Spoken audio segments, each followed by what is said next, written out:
I still remember the exact shade of beige on those hotel walls. Not cream, not tan, but that specific corporate beige that screams, we chose the cheapest paint that wouldn't show stains. I was staring at it, my suitcase at my feet, watching my family's rental car pull away from the circular driveway of the Riverside Grand Hotel. "Don't make a scene, Sarah," my mother had said just minutes before, her voice tight with that particular tone she used when she wanted to sound reasonable but was actually delivering an ultimatum. "You're 23 years old. You can figure this out." My father hadn't even looked at me. He just kept his eyes on his phone, scrolling through something that was apparently more important than his daughter being left stranded 300 miles from home. My younger sister Jessica had at least had the decency to look guilty, her eyes darting between me and our parents, but she didn't say a word. She never did when it mattered. The scene they were referring to? I had questioned why we needed to spend $800 on a single dinner reservation at some celebrity chef's restaurant when we were supposed to be on a budget family vacation. I had suggested, quite reasonably I thought, that we could find somewhere just as nice for half the price. I had pointed out that we'd already blown through most of the trip budget on my mother's impromptu shopping spree the day before. Apparently, that constituted making a scene. So here I was, standing in the lobby of a mid-tier hotel in Asheville, North Carolina, with exactly $47 in my checking account because I'd just paid my portion of the hotel bill, a maxed-out credit card, and a family that had just driven away without me. The lobby was busy with the usual hotel chaos. A family with 3 screaming children was trying to check in while the kids ran circles around a decorative fountain. A businessman in a wrinkled suit was arguing with the front desk clerk about his reservation. An elderly couple sat on an overstuffed sofa, consulting a map with intense concentration. I pulled out my phone, my hands shaking slightly, and opened my banking app. $47.32. My next paycheck wasn't due until Friday for days away, and even then, most of it was already allocated to rent and student loan payments. I had a bus ticket home, at least. My mother had made sure of that before they left, as if that single gesture absolved her of everything else. The bus didn't leave until tomorrow afternoon. "Miss? Are you all right?" I looked up to find the front desk clerk watching me with concern. She was maybe in her 50s, with warm brown eyes and dark hair streaked with silver, pulled back in a neat bun. Her name tag read, Patricia. "I'm fine," I said automatically, then realized how unconvincing I sounded standing there with tears threatening to spill over. "Actually, no. I'm not fine. But I don't think there's anything you can do about it." Patricia glanced around the busy lobby, then gestured for me to come closer to the desk. "Try me," she said quietly. And for some reason, maybe because she was a stranger and it didn't matter, or maybe because I desperately needed someone to acknowledge that what just happened was insane, I told her everything. About the vacation, that had been tense from the start. About how every suggestion I made was shot down, every concern I raised was labeled as difficult or negative.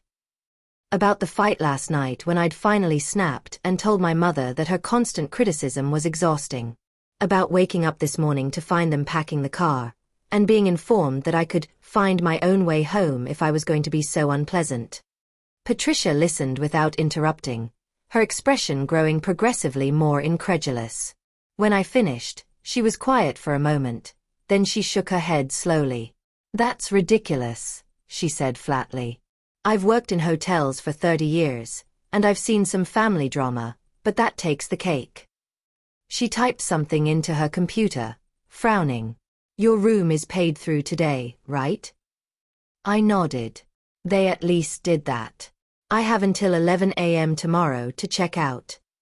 "And your bus leaves at what time?" 2:30 tomorrow afternoon. Patricia's frown deepened. "So you'll have about 3.5 hours with nowhere to go and no money." She typed some more, then looked up at me with a conspiratorial smile. "How would you feel about working for your keep?" I blinked. "What?" "We're short-staffed this week. 2 of our housekeepers called in sick, and we're struggling to keep up. You help us out today and tomorrow morning, and I can comp your room for an extra night, plus dinner tonight and breakfast tomorrow. It won't be glamorous work, but it's better than sitting in a bus station for 3 hours. I should have been insulted. I had a bachelor's degree in marketing and a job at a decent firm back home. But instead, I felt an overwhelming sense of relief. Really? You can do that? Honey, I'm the assistant manager. I can do a lot of things. She pulled out a form from under the desk. Technically, this makes you a temporary contractor. You'll need to fill this out, and I'll need a copy of your ID. We'll pay you minimum wage for the hours you work, which should give you a little cushion for emergencies, plus the room and meals. 20 minutes later, I was following a housekeeper named Maria to the supply closet, being trained on the finer points of hospital corners and the exact way to fold a towel so it looked like a decorative swan. Maria was in her early 60s, originally from Guatemala, and had been working at the hotel for 15 years. She spoke with a thick accent, but her English was clear, and within minutes, I could tell she was the kind of person who took pride in her work. "You see this," she said, showing me how to tuck the sheets tight enough that they didn't come loose but not so tight that they'd rip. People don't notice when things are done right. But they always notice when things are done wrong. That's the secret of this job. Invisible perfection. We worked through the afternoon, moving from room to room. It was hard work, harder than I expected. My back started aching after the 3rd room. My arms felt like lead after the 6th. But there was something meditative about it, something satisfying. Each room started in chaos and ended in pristine order. A small, concrete accomplishment, over and over again. Maria told me about her 3 kids, all grown now, all with good jobs. She told me about coming to America with nothing, working 3 jobs to make ends meet, eventually finding stability here at the hotel. She told me about her husband, who'd passed away 5 years ago, and how she still talked to him sometimes while she worked. "Family is complicated," she said as we stripped the bed in room 412. The guests had left it in terrible condition, with food wrappers and stains on the sheets. Sometimes the people who are supposed to love you the most are the ones who hurt you the worst. But that doesn't mean you deserve it. I realized I was crying again, tears dripping onto the pillowcase I was removing. "I don't understand what I did wrong," I said. "I just wanted to help. I was trying to be practical." Maria put down the towels she was holding and came over to me. She was a small woman, barely 5 feet tall, but when she put her hands on my shoulders, I felt anchored. "You did nothing wrong. Your family, they have their own problems, their own pain. Sometimes people, they make their children carry that pain for them. But you don't have to carry it. You can put it down."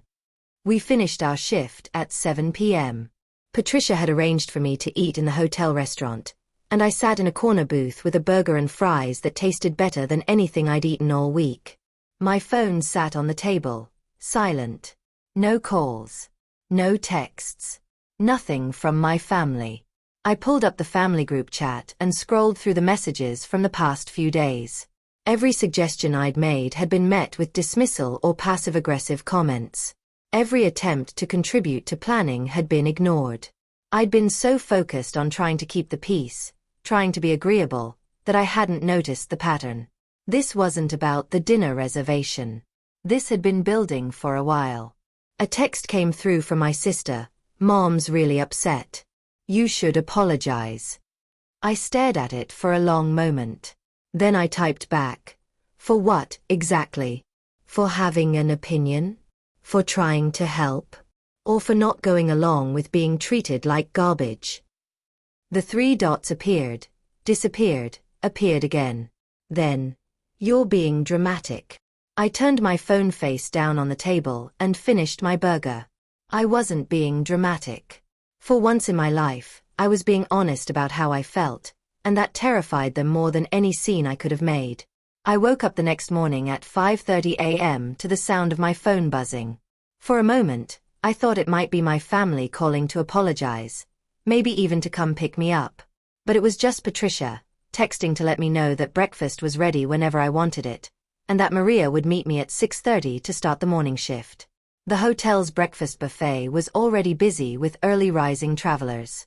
Business people in suits gulped coffee while typing on laptops. Families wrangled sleepy children through the line of scrambled eggs and waffle makers. I loaded a plate with more food than I normally ate, suddenly ravenous after yesterday's physical labor. I was halfway through my second waffle when an elderly woman sat down across from me without asking. She was impeccably dressed in a lavender pantsuit, her white hair styled in perfect waves, with jewelry that was understated but clearly expensive. "You're the girl whose family left her," she said without preamble. Her voice was crisp, with a slight southern accent that turned each word into something precise and deliberate. I nearly choked on my orange juice. "Excuse me. Patricia told me about your situation." Well, she didn't give me details, but she mentioned we had a temporary employee with an interesting story. "And you're the only person in this breakfast room who looks like their world just tilted sideways." She extended a perfectly manicured hand. "Dorothy Ashford. I'm a permanent resident here at the hotel. You live here." I shook her hand, still confused. "I'm Sarah. For the past 3 years, yes. My husband passed, my children are scattered across the country, and I decided I'd rather spend my remaining years being waited on than rattling around in a house full of memories." She sipped her coffee, watching me with sharp blue eyes that missed nothing. "Now, tell me what happened. And don't spare the details. I've got nowhere to be until my bridge game at 10. There was something commanding about her that made refusal seem impossible. So I told her everything, again. It was becoming easier with each retelling, the story taking on a shape and structure that made it feel less like a wound and more like a narrative I could examine from a distance. Dorothy listened with the same intensity Patricia had, but her reactions were more vocal. She tooted disapprovingly at certain parts, muttered unacceptable at others, and by the time I finished, she was shaking her head with clear disgust. "Your mother has narcissistic tendencies," she said bluntly. "And your father is an enabler. Classic dynamic. I've seen it 100 times." She leaned forward. "Let me guess. Nothing is ever her fault. When she's upset, everyone has to manage her emotions for her. Your job in the family is to keep the peace, make everyone comfortable, and never, ever outshine her or question her decisions." I felt like I'd been punched in the stomach. "How did you?" "Because I lived it, dear. Different generation, different specifics, same dynamic." She sat back, her expression softening slightly. "I was the oldest of 4 children. My mother was what they called high-strung back then. These days, we'd recognize her for what she was, a deeply insecure woman who couldn't tolerate anyone in her orbit having needs or opinions that conflicted with hers. I spent 30 years trying to be the perfect daughter, and you know what I got for it." "What?" "Nothing. Because perfection was just the baseline expectation. There was no winning that game." She paused. "My therapist says I spent my whole life trying to earn love that should have been given freely. Took me until I was 72 years old to figure that out. Don't be like me, Sarah. Don't waste that much time." I felt the tears coming again and tried to blink them back. "But they're my family. I can't just give up on them." "I didn't say give up. I said set boundaries. There's a difference." Dorothy pulled out her phone, typed something, then showed me the screen. It was a website for a therapist who specialized in family dynamics and trauma. "This is my therapist's practice. She does video sessions. I'm going to give you her number, and I want you to call her. Tell her Dorothy Ashford referred you." "I can't afford therapy right now," I said, my voice small. "The first 3 sessions are on me. Consider it an investment in your future." She held up a hand when I tried to protest.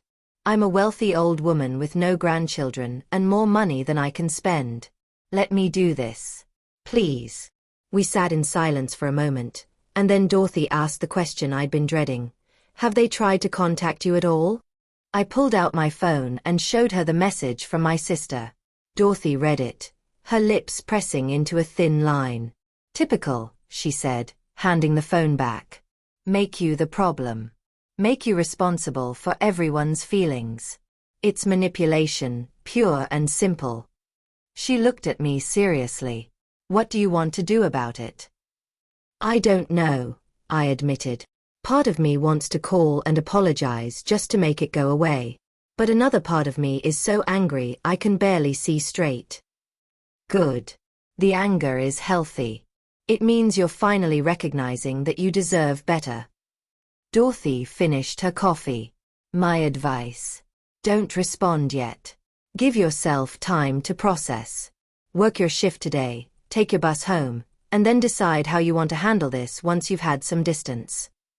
Maria was waiting for me at 6:30 with a smile and a new cart full of supplies. We fell into an easy rhythm, working through the third floor's checkout rooms. Around 8 a.m., Patricia came to find us. Sarah, there's someone at the front desk asking for you, she said, her expression carefully neutral. My heart dropped. My family. No. A guest. Says it's important. I followed her down to the lobby, my mind racing through possibilities. What I found was not what I expected. A woman in her mid-30s, professionally dressed in dark slacks and a blazer, with a camera bag slung over her shoulder. She smiled when she saw me. Sarah. I'm Jennifer Reeves. I'm a freelance journalist. She pulled out a business card. Patricia mentioned your situation, and I think there might be a story here. Would you be willing to talk? I looked at Patricia, who shrugged. I didn't give her any details. Just said we had an interesting situation. It's completely up to you. A story. I repeated. About what? About family abandonment. About how adult children are treated when they set boundaries. About the hidden emotional abuse that happens in families that look perfect from the outside. Jennifer's expression was earnest. I've been working on a series about this topic. The stories I've collected so far have really resonated with people. Your experience could help others feel less alone. I should have said no. I should have protected my family's privacy, kept our dysfunction behind closed doors where it belonged. But something in me had shifted over the past 24 hours. A small, angry part of me wanted the world to know what they'd done. Can I think about it? I asked. Of course. I'm staying here for 2 more days. Here's my card. If you decide you want to talk, just call me. Jennifer smiled kindly. And for what it's worth, I'm sorry this happened to you. You didn't deserve it. I went back to work, but my mind was churning. Was this an opportunity or a betrayal? Would talking to a journalist help me process what happened, or would it just create more drama? Around noon, as I was finishing up room 527, my phone rang. My mother. I stared at the screen, my thumb hovering over the answer button. Then I let it go to voicemail. 30 seconds later, a voicemail notification appeared. I waited until I was in the supply closet, alone, before I listened to it. Sarah, this is ridiculous. You need to call me back immediately. Your sister told me what you said to her, and I am very disappointed in you. We did not raise you to be so disrespectful. When you're ready to apologize for your behavior and have an adult conversation, you know where to find us. But I am not going to tolerate this tantrum any longer. I played it again. Then a third time. Each time, I heard something different. The first time, I heard anger. The second time, I heard manipulation. The third time, I heard fear. She was afraid that I might actually stand up for myself. That I might not come crawling back, apologizing for the crime of having feelings. I called Jennifer Reeves. We met in the hotel's small business center, empty except for a middle-aged man who was video conferencing with someone in what sounded like Japanese. Jennifer pulled out a small recording device and a notebook. Before we start, I want to be clear about a few things, she said. You can stop this interview at any time. I won't use your real name unless you want me to. You can review the article before it's published and request changes. This is your story, and you're in control of how it's told. For the next hour, I told her everything. Not just about the hotel abandonment, but about the years leading up to it. The constant criticism disguised as concern. The way my achievements were minimized while my sisters were celebrated. The guilt trips when I tried to set boundaries. The gaslighting when I questioned their behavior. All of it came pouring out like poison being drawn from a wound. Jennifer asked thoughtful questions, took careful notes, and occasionally stopped me to clarify details. She didn't seem shocked or surprised by anything I said. Instead, she nodded with recognition, as if she'd heard variations of this story many times before. "This is a pattern I've seen over and over in my research," she said when I finished. Families who can't tolerate independence or dissent. Parents who see their adult children as extensions of themselves rather than separate people. It's more common than people realize, but it's rarely talked about openly because of the shame and guilt involved. "I feel guilty just talking to you about this," I admitted. "Like I'm betraying them." "That's exactly what they've conditioned you to feel. That's how the pattern perpetuates itself." Jennifer closed her notebook. "The article won't be published for a few weeks. I want to interview some therapists and other people with similar experiences to provide context. But I think your story is going to help a lot of people." When I left the business center, I felt lighter somehow. Seen. Validated. For the first time in my life, someone was treating my experience as real and significant, not as something to be minimized or explained away. My shift ended at 2 p.m., giving me just enough time to shower, change, and catch my bus. Patricia had given me my wages in cash, $240 that represented 16 hours of work. Combined with the $47 I'd started with, I had nearly $300, enough to get home comfortably and cover a few expenses until payday. Maria hugged me goodbye in the lobby. "You're going to be okay," she whispered. "You're stronger than you think." Dorothy intercepted me as I was heading to the exit, pressing a piece of paper into my hand. "That's my phone number and email. Stay in touch. Let me know how you're doing. And call that therapist." Patricia walked me to the hotel entrance, where a shuttle was waiting to take me to the bus station. "You did good work," she said. "If you ever need a job, look me up. We could use someone with your attitude."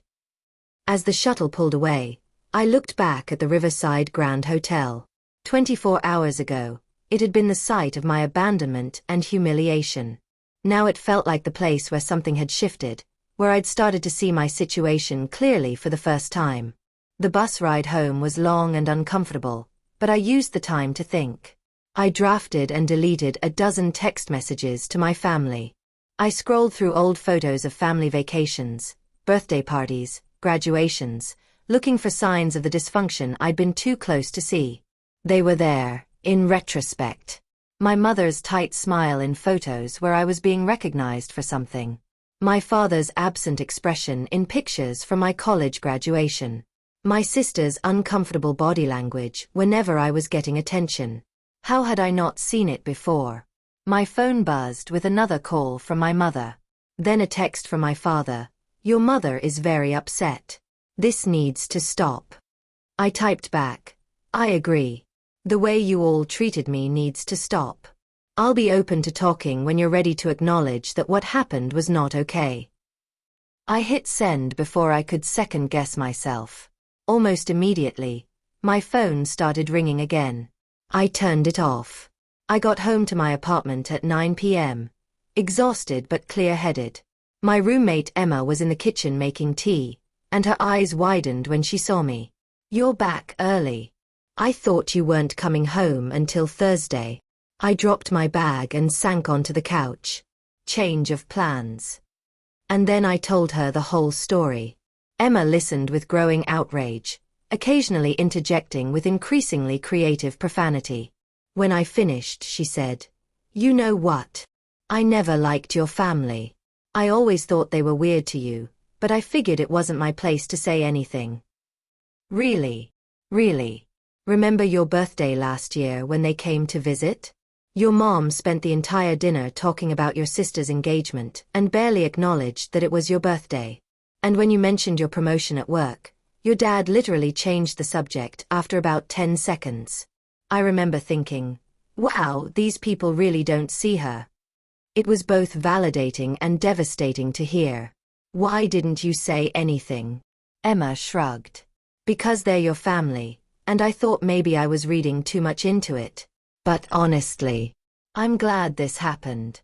Not because I wanted you to get hurt, but because maybe now you can see what I've been seeing. Over the next few days, my family's attempts to contact me escalated. Text messages turned into long voicemails. My mother called my work, claiming it was an emergency, until I asked my boss to block her number. My sister sent a series of messages alternating between guilt trips and attacks. But I didn't respond. Not yet. Instead, I took Dorothy's advice and called her therapist. Dr. Rachel Chen was warm and insightful, and within the first session, she'd identified patterns in my family dynamic that I'd spent 23 years being too close to see. She gave me language for things I'd felt but couldn't articulate. Enmeshment, triangulation, parentification, scapegoating. You were set up to fail, she said in our second session. Your role in the family was to be the problem solver, the peacekeeper, the one who managed everyone's emotions. But you were never going to succeed at that role because it's an impossible task. The moment you stopped playing that role, stopped managing their dysfunction for them, they rejected you. Not because you did anything wrong, but because you stopped enabling their patterns. So what do I do now? You decide what kind of relationship you want with them, if any. You set boundaries based on your own needs and well-being, not on their demands or expectations. And you prepare yourself for the fact that they might not be able to meet you where you are. 3 weeks after the hotel incident, Jennifer's article was published. She'd titled it, Left Behind, When Families Abandon Adult Children Who Set Boundaries. My story was the lead, though she'd changed my name to Emily, and omitted identifying details. The article went viral within 24 hours. I woke up to find my inbox flooded with messages from strangers sharing their own stories of family abandonment, manipulation, and emotional abuse. The article had struck a nerve, unleashing a flood of testimonies from people who'd experienced similar treatment and had felt alone in their pain. My family saw it too. I know because my sister called me in hysterics. Is this you? She demanded. Did you talk to some reporter about us? How could you do this? Do you have any idea how humiliating this is? Is it accurate? I asked calmly. That's not the point. Actually, it's exactly the point. If you're embarrassed by the truth, that's something you need to examine. I paused. I'm not sorry, Jessica. What they did was wrong. What you all did was wrong. And I'm not going to pretend otherwise just to make you comfortable. She hung up on me. My mother sent a blistering email accusing me of betraying the family and airing our private business for attention.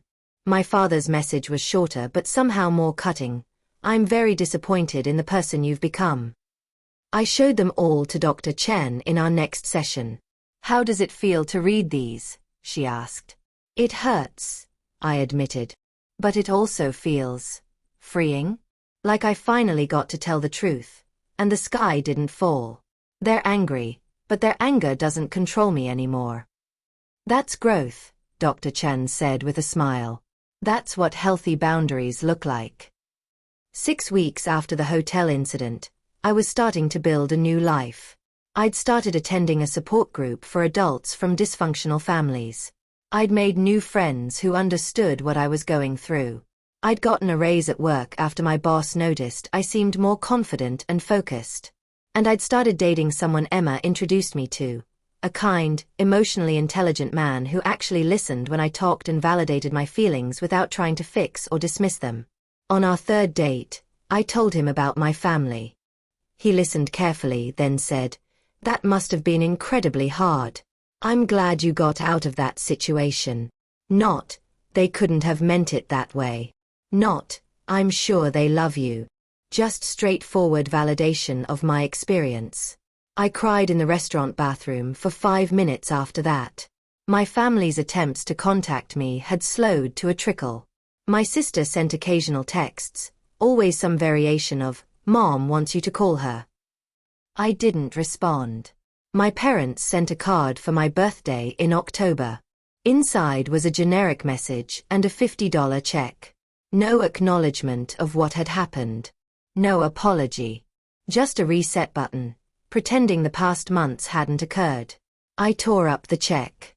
In November, Jennifer published a follow-up article featuring some of the responses her first piece had generated. Hundreds of people shared their stories of family estrangement, of being labeled difficult or ungrateful for having boundaries, of being abandoned or rejected for refusing to play their assigned roles anymore. The response led to a movement of sorts. Online support groups formed. Therapists reported an increase in clients seeking help with family issues. The conversation around family dynamics and adult children's rights was shifting. And through it all, I kept in touch with the people who'd helped me through the worst of it. Dorothy sent regular emails full of wisdom and encouragement. Maria and I exchanged occasional texts, and she sent me a Christmas card with a note that said, "You are not your family's opinion of you." Patricia connected me with other young women who'd gone through similar experiences, creating an informal network of support. By December, almost 6 months after the hotel incident, I'd started to feel like myself again. Or maybe like myself for the first time. I wasn't carrying the weight of everyone else's emotions anymore. I wasn't constantly monitoring my words and actions to avoid triggering someone else's reactions. I was just me. On Christmas Eve, my phone rang with a call from my sister. I almost didn't answer, but something made me pick up. Sarah. Her voice was small, tentative. "Can we talk?" "About what?" "About everything. About what happened. About..." She paused, and I heard her take a shaky breath. "About how they treated you. How we all treated you." I sat down on my couch, my heart pounding. "I'm listening. I've been thinking a lot about that trip. About the article. About everything you said." Another pause. I talked to a therapist. She said some things that made me realize how messed up our family is. How messed up I've been. Okay. I'm not asking you to forgive me right away. I don't even know if you can forgive me. But I wanted you to know that I see it now. I see how Mom manipulated everything. How Dad just went along with it. How I was so busy trying to be the favorite that I let them treat you like garbage. Her voice cracked. "I'm so sorry, Sarah. I'm so sorry." I was crying too, tears streaming down my face. "I needed to hear that," I whispered. "I told them they need to apologize to you. Really apologize, not just send a birthday card and pretend nothing happened. Mom got angry, said I was being influenced by your victim narrative. Dad said we needed to just move past it." Jessica laughed bitterly. "So I told them I was moving past it by not coming home for Christmas. That I was going to spend it with you instead, if you'll have me." "You did what?" "I chose you, Sarah. I should have chosen you back in July. I should have chosen you 100 times before that. But I'm choosing you now." We talked for 2 hours that night, really talked, maybe for the first time in our lives. Jessica told me about her own struggles with our parents, the ways she'd also been manipulated and controlled, just in different ways. She told me about her engagement falling apart because her fiancé couldn't deal with our mother's constant interference. She told me about the anxiety and depression she'd been hiding, the panic attacks she'd started having after the hotel trip. "When they left you there," she said, "I felt like I was watching something break that couldn't be fixed." And I was right. But what broke wasn't our family. What broke was the illusion that we were a normal, happy family. And that needed to break. Jessica came for Christmas. We had dinner at my apartment with Emma and a few friends. We laughed and told stories and didn't mention our parents once. It was the best Christmas I'd ever had. My mother sent a group text on Christmas Day. "I hope everyone is having a nice holiday. We miss you girls." Jessica and I looked at each other across the table and simultaneously deleted the message. "Maybe someday," Jessica said. "If they ever actually take responsibility. If they ever actually change." "Maybe," I agreed. "But not today." The following spring, I got an unexpected call from Patricia at the hotel. "You're never going to believe this," she said, laughing. "Remember Dorothy Ashford?" Of course. She passed away last month. Peacefully, in her sleep. But she left something for you in her will. 2 weeks later, I received a package containing a letter and a check for $50,000. The letter read, "Dear Sarah, if you're reading this, I've moved on to whatever comes next. I hope it involves less arthritis and better food than hotel buffets. I'm leaving you this money not because you need saving, but because you've already saved yourself. Use it however you want. Pay off debt. Take a trip. Start a business. Invest in therapy. It's yours. But more than the money, I want you to know that meeting you reminded me why I started speaking up about my own family issues so late in life. You were so young, so raw in your pain, but already so brave in your honesty. You reminded me that it's never too late to tell the truth, but it's better not to wait as long as I did. I've watched you over these past months through our occasional emails. I've seen you grow stronger, clearer, more yourself. It's been a privilege. Don't ever go back to being small to make other people comfortable. The world needs people who are brave enough to take up space, to set boundaries, to say, this isn't okay, even when it costs them everything. You're going to be magnificent. With love and admiration, Dorothy. I cried for an hour after reading it. Then I called Dr. Chen and scheduled a session to talk about how to honor Dorothy's gift and legacy. A year after the hotel incident, I was thriving. I'd used part of Dorothy's money to pay off my student loans. I'd taken a solo trip to Europe, something I'd always wanted to do but never thought I could afford.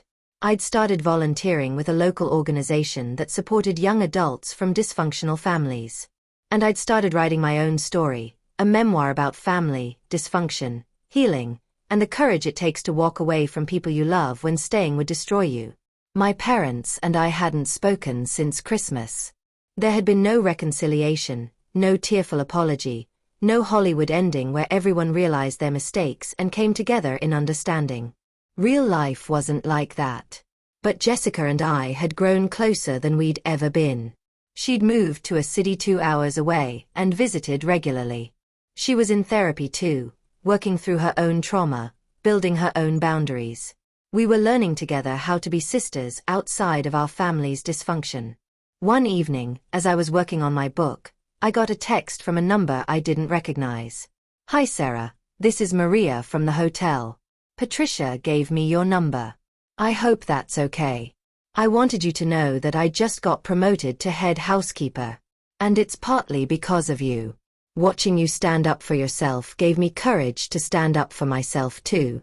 I asked for the promotion instead of waiting.